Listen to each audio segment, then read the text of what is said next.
Hi hello నమస్తే welcome back to our channel. ఈరోజు చాలా సింపుల్గా చేసుకుని చిక్కుడుకాయ మసాలా కర్రీ అయితే ఇస్తానండి. ముందుగా ఒక ఆనియన్ వేసుకుని అల్లం వెల్లుల్లి కొంచెం కొంచెం వేసుకుని జీలకర్ర, అలాగే ధనియాలు, దాల్చిన చెక్క, లవంగాలు, యాలక్కాయలు, గసగసాలు, అలాగే పుచ్చపప్పు అండి ఒక స్పూన్ వేసుకున్నాను. మిక్సీ పట్టేసుకుని పక్కన పెట్టుకున్నాను. ఈ లోపు అయితే నాకు చిక్కుడుకాయలు కూడా ఉడికిపోయినాయి కదా, దీన్ని ఒక ప్లేట్లోకి వేసుకుని ఈ మసాలాన్ని ఈ చిక్కుడుకాయల పైన వేసుకుని పసుపు, కారం, ఉప్పు కూడా వేసుకుని ఒకసారి అయితే కలిపేసి పక్కన పెట్టుకున్నాను.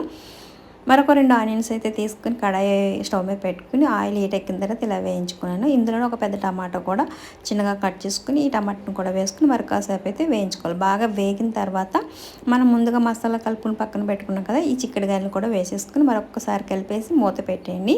వాటర్ వేయకుండా లో ఫ్లేమ్లో పెట్టేసుకోండి. ఇవి బాగా వేగిన తర్వాత కొద్దిగా వాటర్ వేసుకోండి. ఒక 2-3 మినిట్స్ ఉంచిన తర్వాత మనకి చిక్కుడుకాయ కర్రీ అయితే చాలా సింపుల్గా చేసుకున్న మసాలా చిక్కుడుకాయ కర్రీ అయితే రెడీ అయిపోయింది. చూసారుగా, please subscribe to my channel. Thank you.